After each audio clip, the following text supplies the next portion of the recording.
La palabra economía parece acorralarnos. Todos los días la leemos en cientos de notas, la escuchamos en la televisión, se cuela en muchas de nuestras conversaciones. Sin embargo, ¿sabemos de qué hablamos cuando hablamos de economía?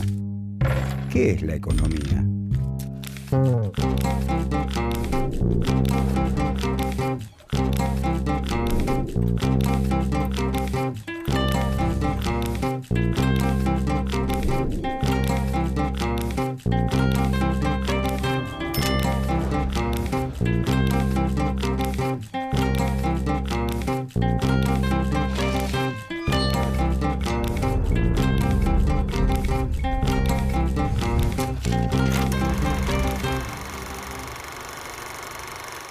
Ella es Mariela.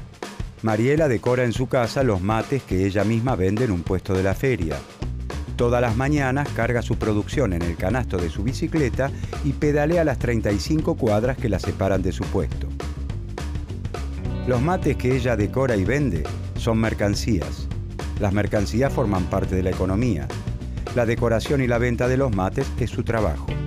La venta de sus mates le permite recuperar el dinero invertido y obtener un beneficio. El trabajo, la comercialización, el dinero, la inversión y el beneficio también forman parte de la economía. La bicicleta de Mariela es su medio de transporte. El transporte es materia de la economía porque traslada a los trabajadores las materias primas o las mercancías. Conecta a los fabricantes con los consumidores. Pero la bicicleta de Mariela es asimismo un bien en el que interviene el trabajo humano en sus diversas formas e incluso en distintas partes del mundo. Desde los trabajadores que fabrican los pedales, los que arman los cuadros, los neumáticos o los empleados que se encargan de comercializarla. La división del trabajo es objeto de estudio de la economía. Las calles por las que pasa Mariela, los semáforos en los que se detiene, la vereda donde estaciona su bicicleta han sido provistos por el Estado gracias a la recaudación de impuestos. La recaudación, los impuestos, la inversión del Estado forman parte de la economía. Como vemos, el mundo de la economía es muy amplio. Pero entonces, ¿qué es la economía?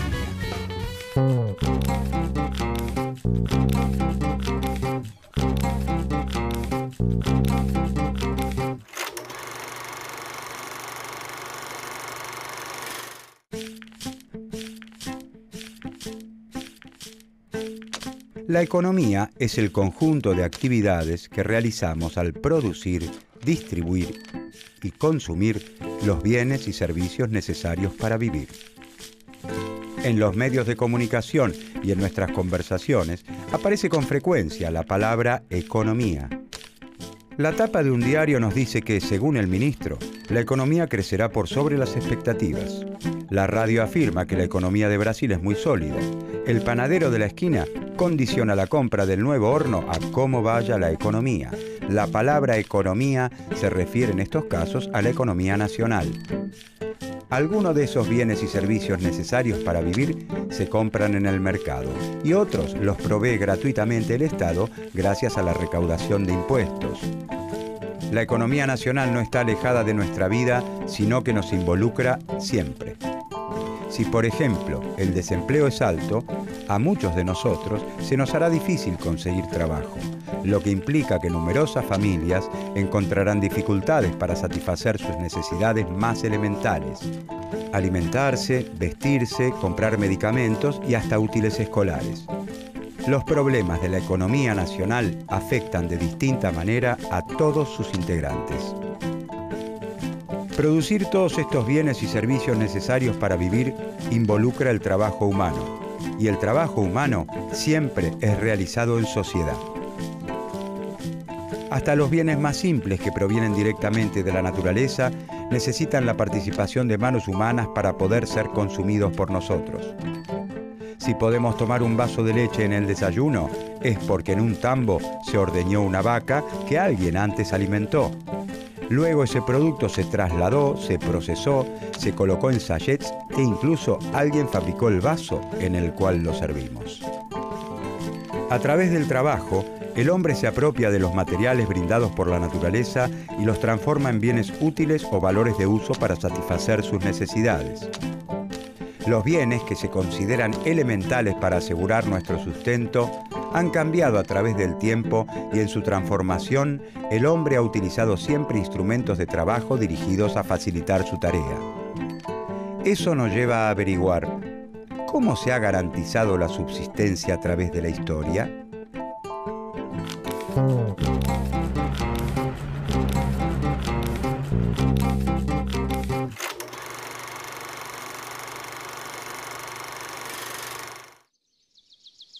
Con el correr del tiempo, algunos pueblos van aprendiendo distintas técnicas productivas que les permiten, entre otras cosas, criar ganado, sembrar y cosechar cereales, fabricar piezas de cerámica y otros utensilios necesarios para vivir. Pasan de métodos pasivos, como la recolección y la pesca, a controlar directamente la producción, con el consiguiente aumento de los recursos naturales disponibles.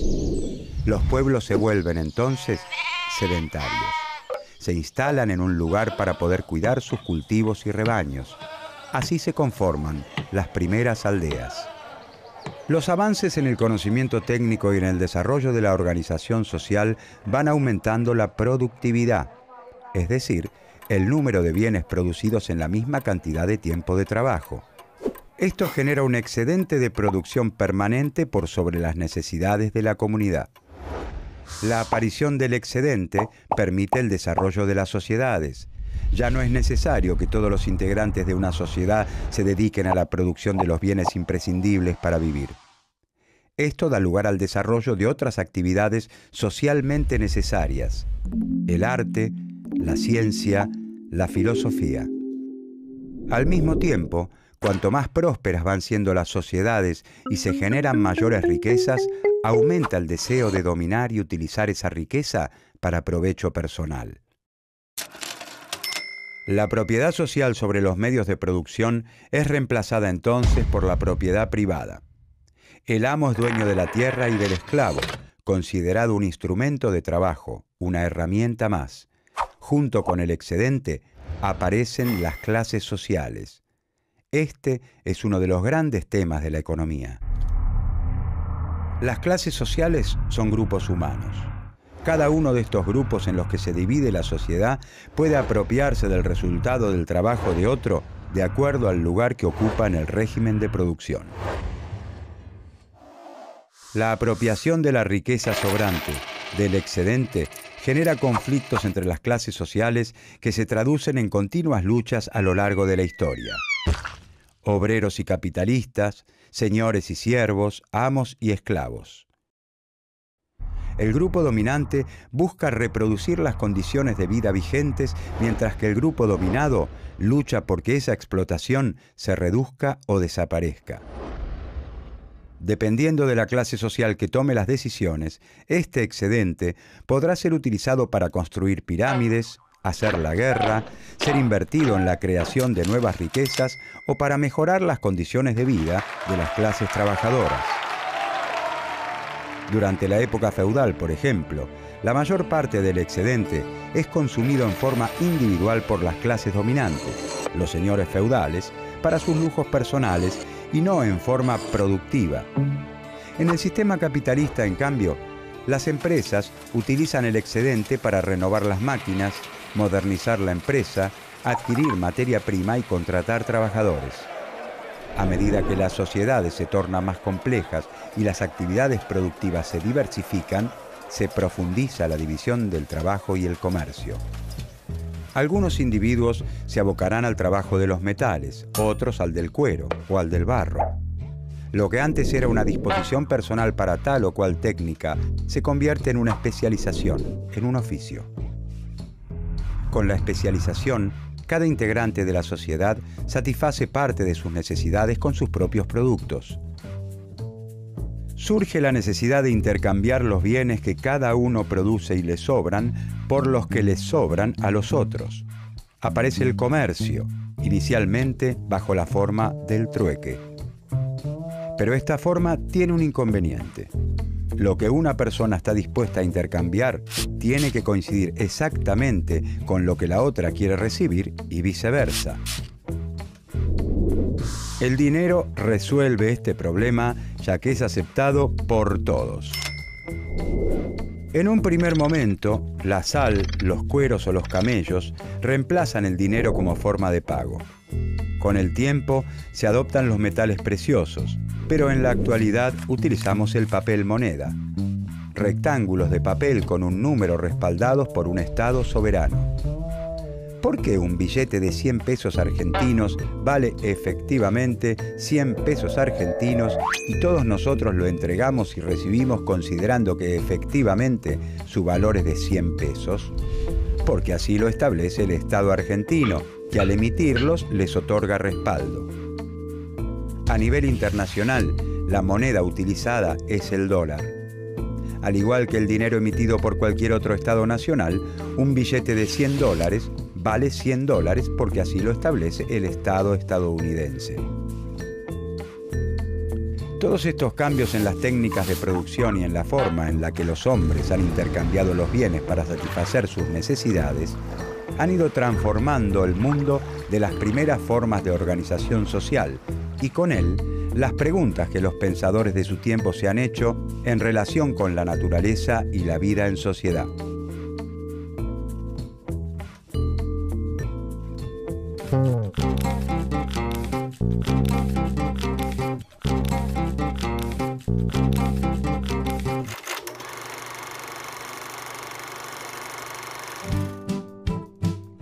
¿Cómo debe organizarse la sociedad? ¿Cómo se debe distribuir la riqueza? ¿Por qué un producto se intercambia por otro en determinada proporción y no en otra? A través de los siglos, una multitud de pensadores, filósofos, profetas y sabios de diversas disciplinas se han hecho estas y otras preguntas. Pero a partir de los cambios vertiginosos que se producen en los siglos XV y XVI en el terreno de las ideas y de las técnicas de producción, comienza a delinearse un campo común, el de la economía. Esta disciplina es la economía política, que no solo se propone entender por qué los hechos económicos ocurren de determinada manera, sino establecer cuáles son las políticas más adecuadas para lograr la prosperidad de la sociedad.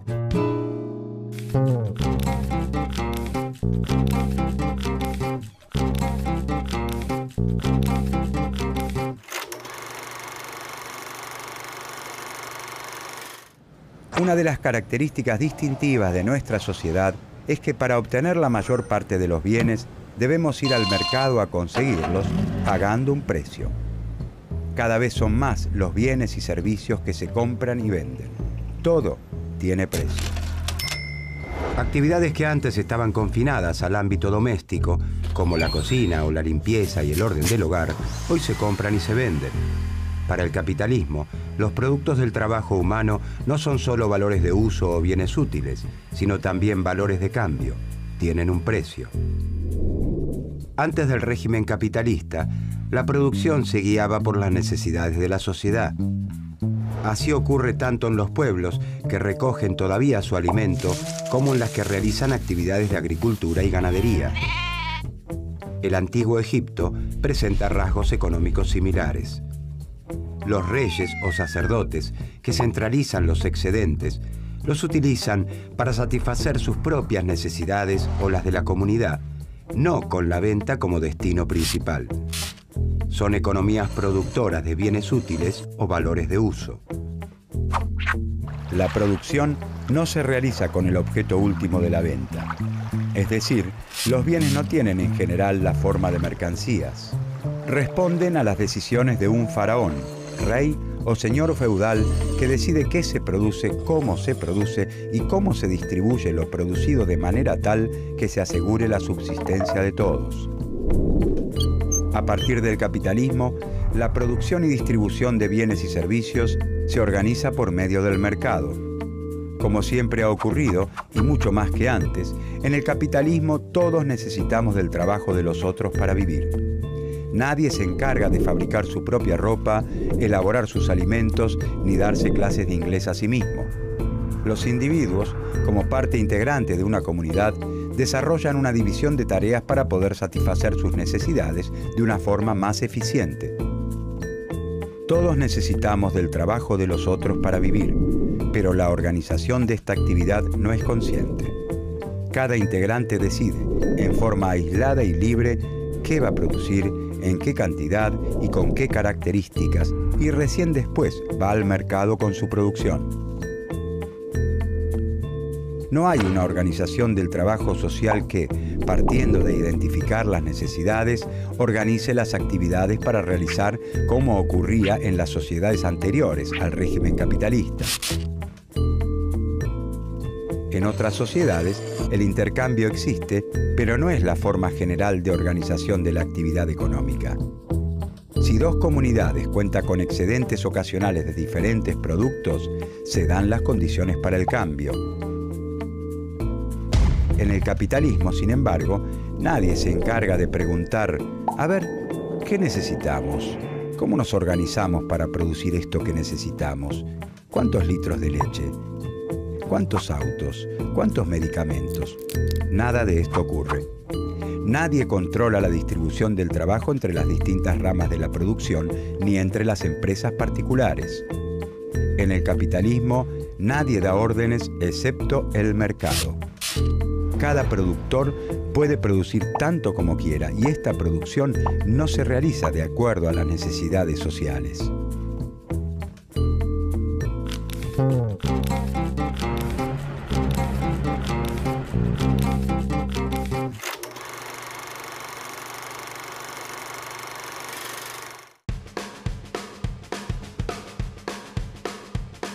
Mariela lleva al mercado los 12 mates que con mucho esmero decoró porque estima venderlos en el puesto de la feria.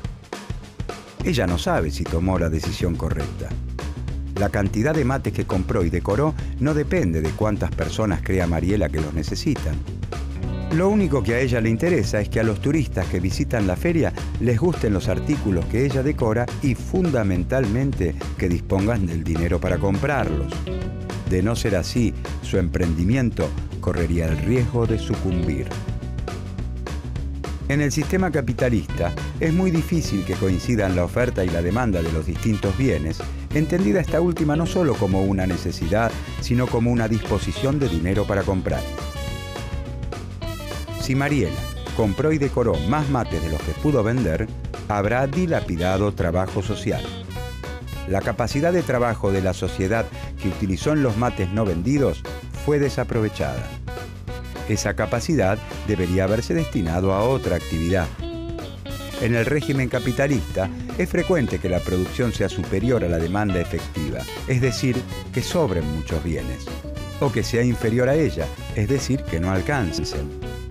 En las sociedades que organizan conscientemente la producción, como las primeras formas de organización social, este tiempo no habría sido malgastado, sino que se habría asignado a priori a otra actividad.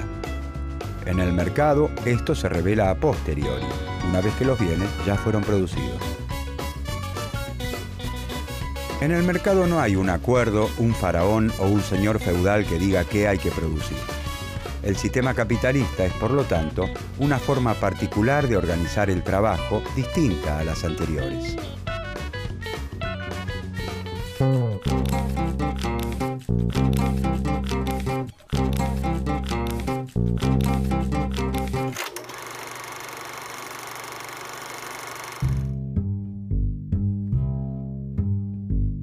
Pero entonces, ¿cómo funciona? ¿Cómo puede ser que un sistema en el que no se organiza cómo compatibilizar los recursos con las necesidades de la sociedad sea capaz de perdurar en el tiempo? Estas preguntas dieron inicio a la ciencia económica. Los economistas son una suerte de espectadores de sociedades que se transforman con problemas económicos que se modifican. Lo que parece importante en cierto momento ya no lo es con el paso de los años. Por eso las teorías económicas suelen aparecer en un determinado contexto histórico. ¿Cómo hacer para que crezca la riqueza? ¿Cómo se debe distribuir? ¿Cómo asegurar el bienestar de la población? Los problemas económicos varían con el paso del tiempo y entre los distintos países. Ciertos asuntos pueden ser considerados importantes en un país y totalmente ignorados en otros. Por eso la ciencia económica tiene, o debería tener, particularidades regionales o nacionales. El desarrollo del pensamiento económico depende, en consecuencia, de la existencia de ciertos problemas que la realidad histórica plantea. Así como un médico necesita hacer un diagnóstico para poder curar a un enfermo, la ciencia económica estudia el funcionamiento de la economía de una región, un país o el mundo para estar en mejores condiciones de resolver sus problemas económicos.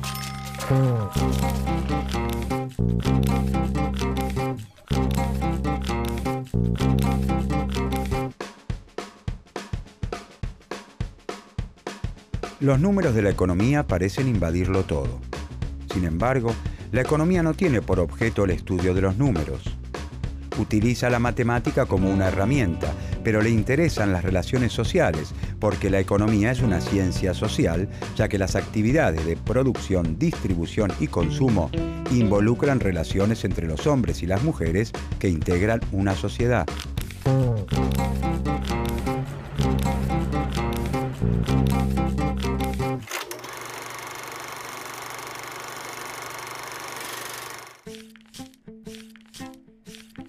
En las ciencias naturales, las causas de cada fenómeno pueden aislarse en un laboratorio para comprobar las hipótesis formuladas. En cambio, en la economía, como en el resto de las ciencias sociales, las predicciones y los experimentos son mucho más complicados. La mirada del investigador y sus opiniones juegan un papel muy valioso. Y la importancia es aún mayor porque los análisis económicos derivan en recomendaciones sobre políticas para implementar, las que están muy influenciadas por los intereses económicos, políticos y sociales del profesional que la formula. Pueden beneficiar y perjudicar a distintos grupos sociales. Por eso es muy difícil llegar a consensos entre los economistas acerca de métodos de análisis, diagnósticos y soluciones. Las opiniones sobre los impactos de una política siempre implican un juicio de valor que compromete la ética de quien las emite. En general, las opiniones de los economistas están en sintonía con las escuelas económicas a las que pertenecen. Las escuelas económicas son grupos de pensadores y de teorías que comparten una misma visión general de los hechos.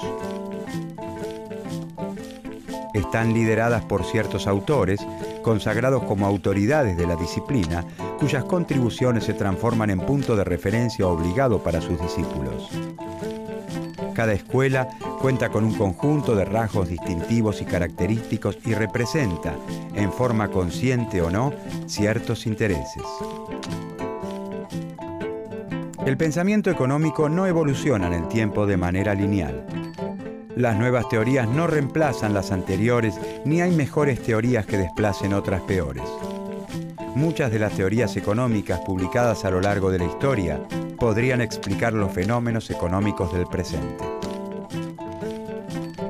Por eso es tan valioso estudiar la historia del pensamiento económico, porque muchas de las ideas de los primeros investigadores están presentes con innovaciones y rechazos en las discusiones de hoy.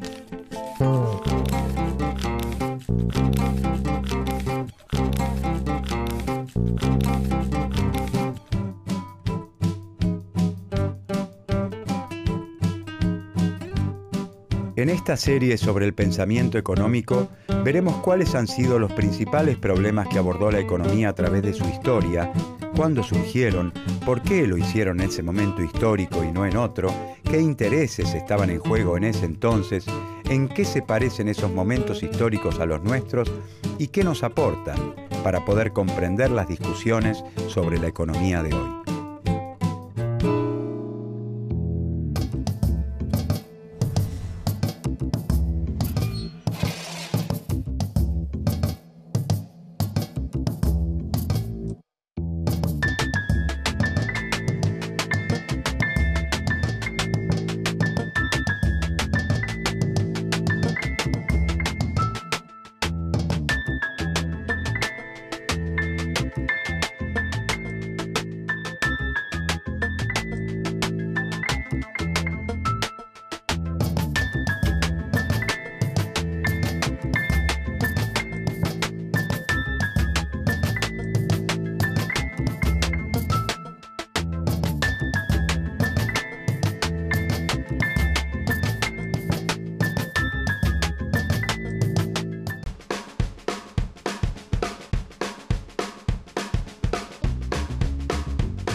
Raúl fabrica las bicicletas blanquiceleste en la República Argentina.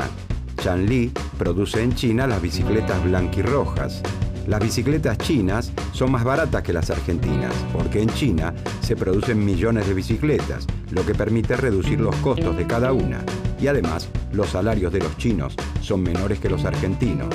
Por lo tanto, en Argentina se venden muchas más bicicletas chinas que nacionales. Pero, ¿qué ocurriría si el Estado argentino estableciera un impuesto a las bicicletas que vienen de afuera, es decir, un arancel a las importaciones de bicicletas?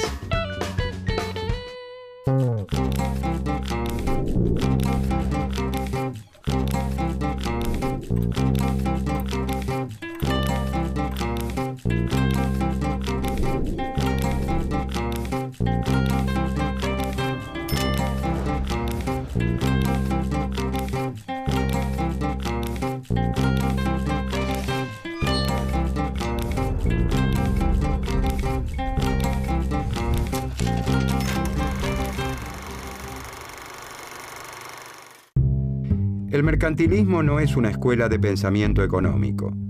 Es un conjunto de propuestas económicas desarticuladas entre sí que se formulan en distintos países y en distintos momentos a lo largo de 3 siglos, y que por lo tanto van evolucionando con el tiempo. La primera corriente del pensamiento económico nace en Europa, en una época de grandes cambios políticos, económicos, sociales y religiosos. El Renacimiento coloca al hombre en el centro del universo. Con la Reforma Protestante se justifica el individualismo, el afán de lucro. El ahorro y la vida austera propician la acumulación de riquezas. Estos cambios van socavando poco a poco el mundo feudal. El mercantilismo, como corriente del pensamiento económico, rompe con los moldes morales y religiosos que eran moneda corriente en la Edad Media. La economía abandona el ámbito de la moral para situarse en el de la política. Los mercantilistas son grandes mercaderes autodidactas, miembros de la corte o funcionarios de las compañías de comercio coloniales con preocupaciones eminentemente prácticas. Su principal interés es dilucidar cómo aumentar el poderío y bienestar del reino. Y el aumento en el poderío del reino depende de que crezcan las ganancias de los capitalistas comerciales, aseguran. Estos pensadores van elaborando una serie de recomendaciones para promover el bienestar de sus respectivas naciones, considerando al comercio exterior como la gran fuente del progreso.